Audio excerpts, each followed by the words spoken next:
Hola amigos, ¿qué tal? ¿Qué está pasando hoy en el Poder Judicial? Están habiendo casos a diario sobre corrupción de funcionarios. Y estos funcionarios son los que trabajan en el Poder Judicial, que de acuerdo al informe de Milagros Leiva, te piden cantidades exorbitantes de dinero para que no te abran una carpeta. Y si ya la tienen abierta para que la cierren. Esto me hace recordar a lo de la fiscal Peralta, que hasta ahora no se sabe si le van a dar prisión preventiva, a pesar que solo necesitan un voto, y este va a ser dentro de 72 horas, para un solo voto. Y no se sabe si hay dinero tras de todo esto. Como dice Milagros, esto es ya una cloaca. Al final, ¿qué justicia podemos esperar? Si al inocente le abren carpetas corriendo riesgo de ir a la cárcel y a los culpables no los encierran y si les dictan prisión, simplemente no van a juzgado y se escapan, ¿qué clase de justicia hay en el Perú? Parece que ahora hay un tarifario para decidir quién está libre y quién no. Esto es lo más impactante que escuché hoy. Lo hizo, él ha pagado las consecuencias porque ha purgado prisión y sinceramente sé, y yo sé que me he ganado más que odio, no sé, desprecio, adjetivos y de todo, por haberme atrevido a denunciar a Mauricio Fernandini, pero esa es mi profesión, esa es mi carrera. También sé que su gran amigo, Beto Ortiz, lo ha defendido de manera leal y me parece bien, esa también fue su decisión. Pero Mauricio prefirió, es mi opinión, prefirió el dinero a la amistad.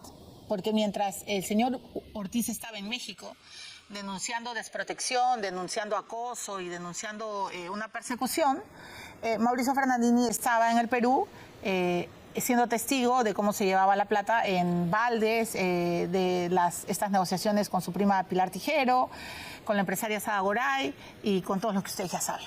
Finalmente Salatiel Marrufo contó todo y se descubrió las cosas. Pero con esa misma certeza y con esa misma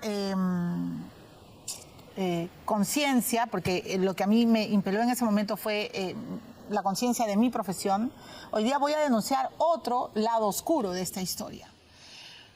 Porque a Mauricio le cayó el peso de la ley, pero en esa persecución, en esa búsqueda, en ese proceso, hubo un abogado que le pidió dinero para salir bien librado, para ser liberado. Y esos señores también se tienen que denunciar. Ahora, ¿de qué estoy hablando? Estoy hablando de un documento que se le hizo al señor juez del 8º Juzgado de Investigación Preparatoria Nacional. Este documento no es de hoy. Este documento está fechado el 17 de junio del 2024. Este documento no ha visto la luz porque no conviene que se vea la luz. Y yo me revelo.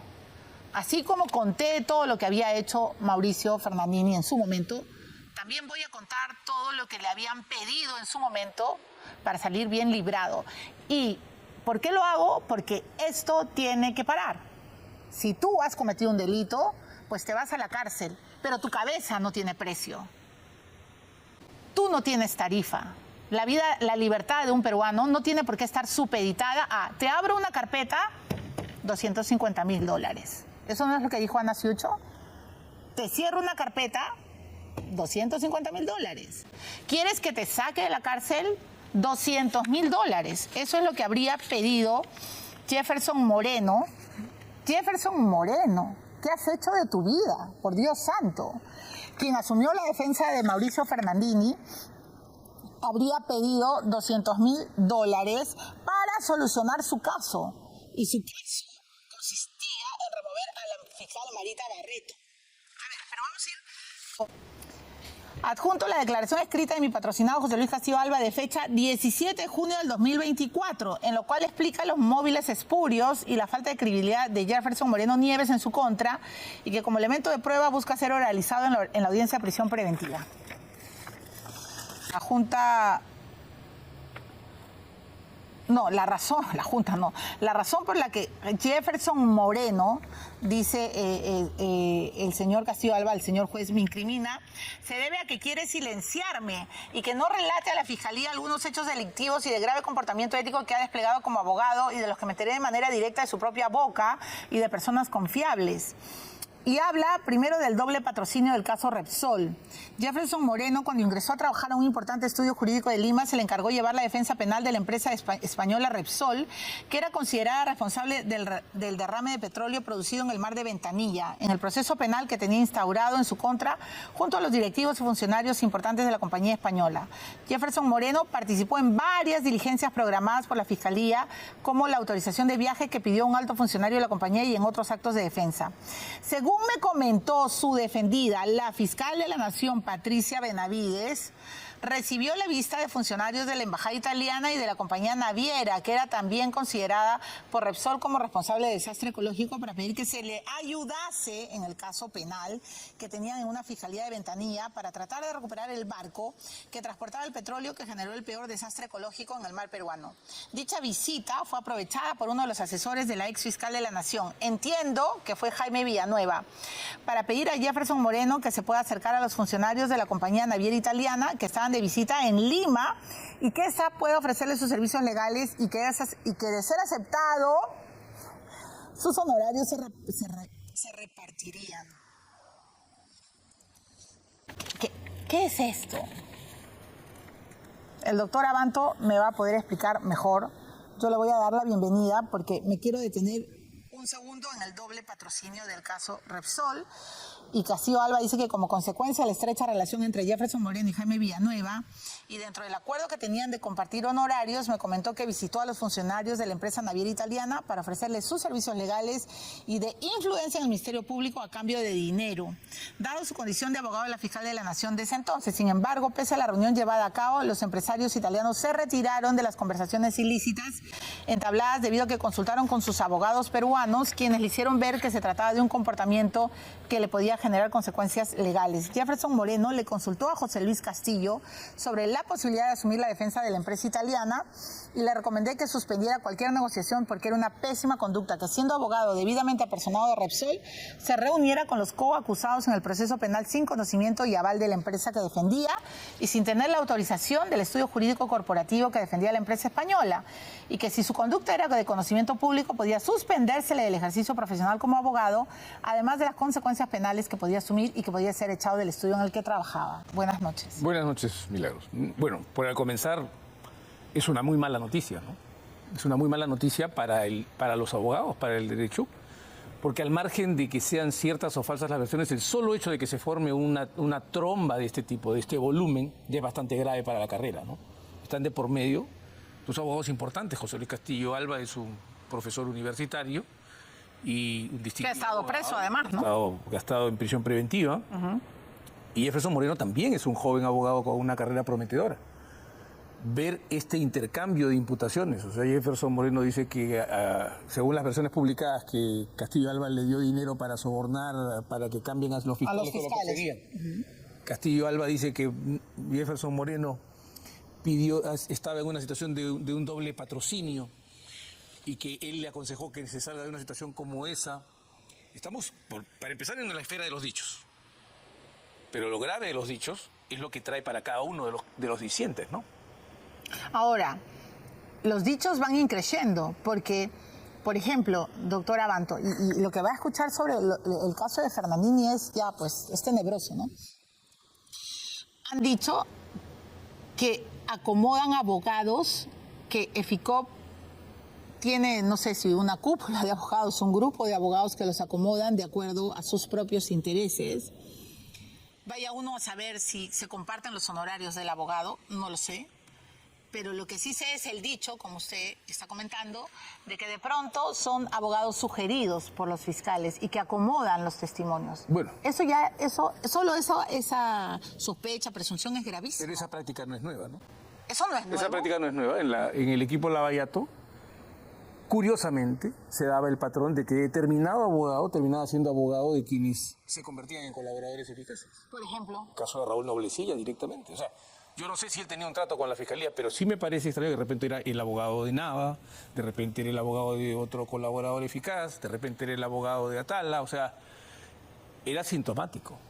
¿Y era que puesto por Pérez, por el fiscal Pérez? Yo no puedo decir que Pérez lo haya puesto, pero lo que puedo decir es que hay un patrón de conducta de abogados que terminan siendo directores de colaboraciones eficaces después de que, como lo ha declarado el señor Nava hace poco, se le exigía por la Fiscalía que cambiara de abogado. Entonces... Pero esto, doctor, ha sido siempre así, porque usted es abogado hace mucho tiempo. Sí, pero no ha habido un funcionamiento de equipos especiales de este tipo desde el caso Orellana. Además del doble patrocinio, esta denuncia que ha estado encarpetada, ¿no? Porque si hubo algo también oscuro con su cabeza, con su vida en la cárcel, también hay que denunciarlo. No nos tenemos que quedar callados los periodistas. ¿Qué dice? El pedido de dinero para cambio de fiscales en el caso Mauricio Fernandini. El pedido de dinero para cambio de fiscales. Eso también le dice Jefferson Moreno que hace Castillola, ¿se acuerdan? ¿No? ¿No?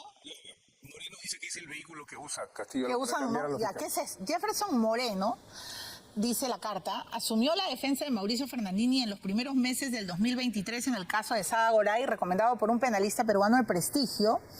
Y su posición fue desde el inicio utilizar el caso para a toda costa lograr dinero y un mejor posicionamiento mediático debido a la notoriedad de su cliente. Aprovechando su proximidad y confianza con la fiscal de la Nación, dada su condición de abogado defensor, Jefferson Moreno le pidió a Patricia Benavides que le otorgara a Mauricio Fernandini la calidad de testigo protegido cuando prestara su declaración en la Fiscalía de la Nación, hecho que se aceptó. O sea, para empezar, ¿qué tal tráfico de influencias? Le pido a la fiscal que le otorgue a Mauricio la calidad de testigo protegido. Ya, eso, para empezar, eso es irregular, ¿no? Habría que ver, yo sí ahí pido ir con calma, ¿ya? Porque para convertirlo en testigo protegido tiene que haberlo convertido en FICOP. Ya, pero acuérdense que antes de Sada, Marita y Patricia eran Pinky Cerebros, Pinky Bien, Friends. pero vamos a tener que establecer la relación, ¿no? No, tal cual. Entonces, pero sí es alarmante, ¿no? Ya, yo estoy leyendo una carta y lo he llamado a usted, que es abogado, para que me ayude a entenderla, Claro, ¿no? lo que nos está diciendo ahí, señores, Jefferson Moreno podía pedirle a la fiscal de la Nación que hable con la señora Barreto para que cambie, para que le dé un privilegio a su defendido. Esa es la versión. Jefferson Moreno me comentó que la gran piedra en su zapato para lograr ganar el caso de Mauricio Fernandini era la fiscal coordinadora del equipo de corrupción contra el poder, Marita Barreto, y el fiscal Cristian Niño Torres, y que en coordinación con Jaime Villanueva, que temía ser investigado por el equipo especial por sus vínculos con el gobierno de Pedro Castillo, y a quien no llegué a conocer, debía a toda costa removerlos del cargo. Y para ello inició una campaña mediática en diversos medios de comunicación denunciando los viajes a Punta Cana de Marita Barreto y su relación con el fiscal Telmo Zavala. A ver, punto 1, ¿se denunció estos viajes? Sí. Bueno, todo fue conocido. digamos, era bastante extraño que la fiscalía fuera tan comedida de ir a tomarle declaraciones a Punta Cana a una investigada, ¿no? O a Miami. Digamos, llamativo era. A mí no me sorprende que se publicara. Dentro del debate del caso Sada Goray, Jefferson Moreno fue invitado junto a los abogados Wilber Medina y Cristian Salas Beteta el 29 de mayo del 2023 al programa de la periodista Milagros Leiva, en el que se habló del caso de Sada Goray. Esto es verdad. Ahora vamos a poner el Memorex. Jefferson Moreno opinó sobre el caso sin mencionar que había sido abogado de Mauricio Fernandini y que su opinión legal tenía un claro conflicto de intereses.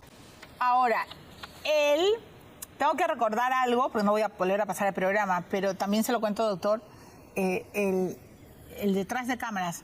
Cuando yo empiezo a entrevistar al señor Moreno, yo no sabía que él era abogado de Mauricio Fernandini, que había sido abogado. Nadie lo sabía, señores.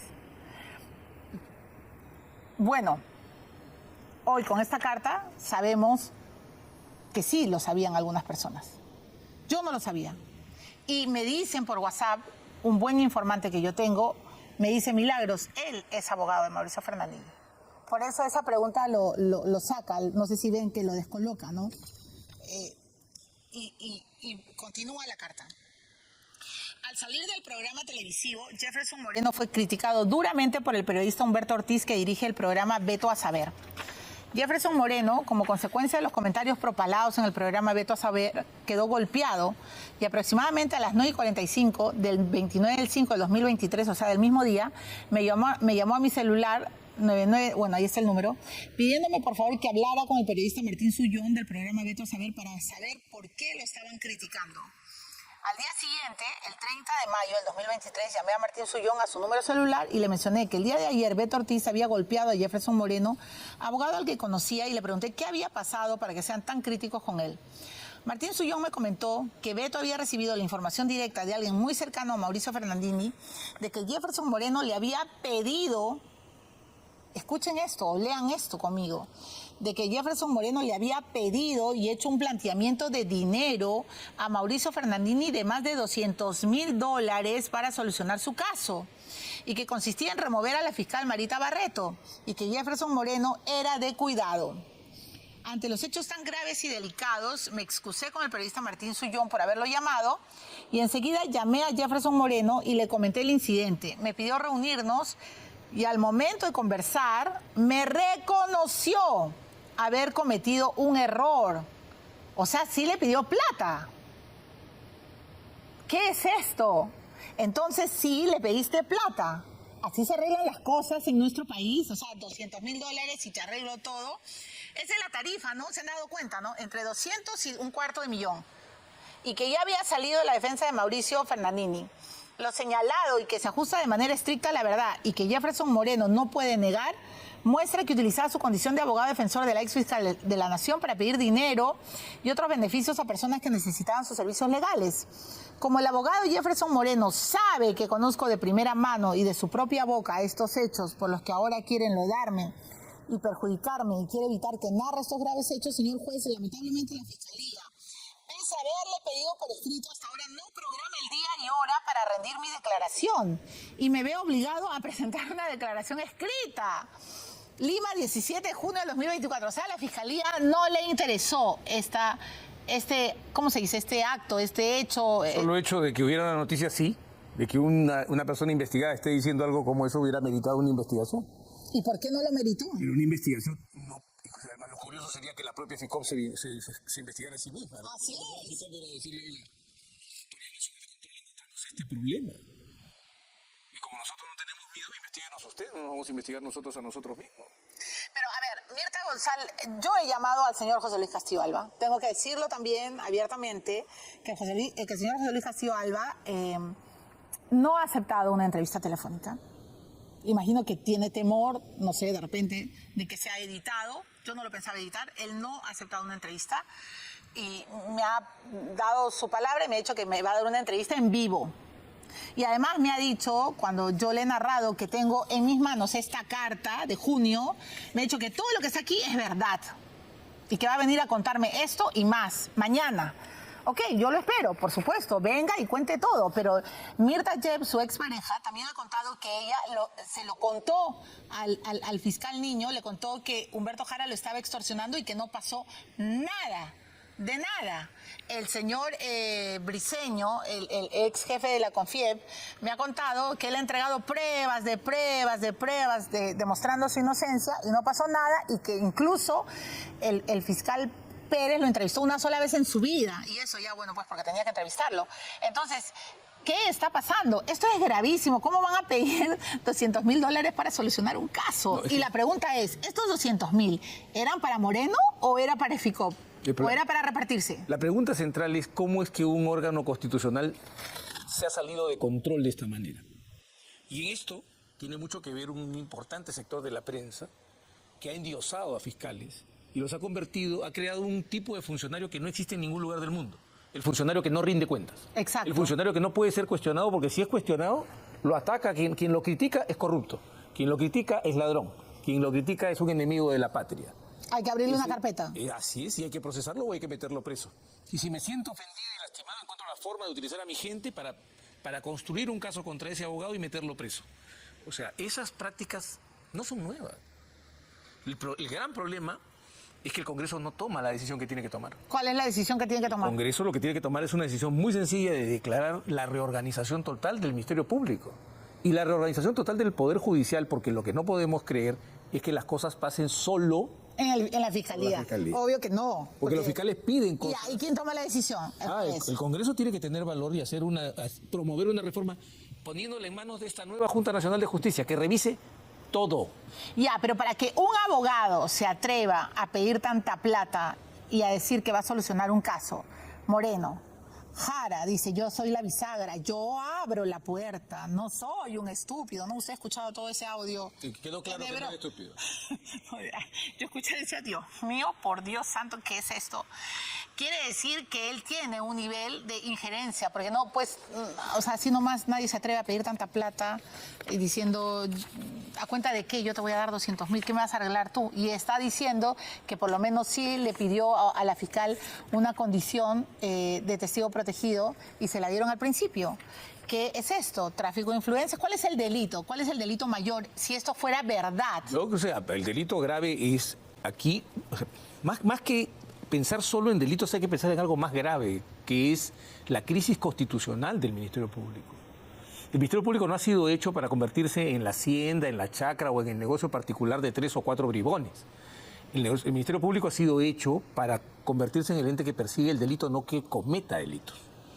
Y si esto que está diciendo el señor Castillo Alba tiene elementos de respaldo, yo creo que el Congreso de la República tiene que tomar determinaciones. Escúcheme, Milagros, esto no se va a arreglar con un proceso en el que van a ser investigados por sus colegas y llevados donde los jueces con los que trabajaban. No. Esto se tiene que arreglar en la zona en la zona política, les guste o no.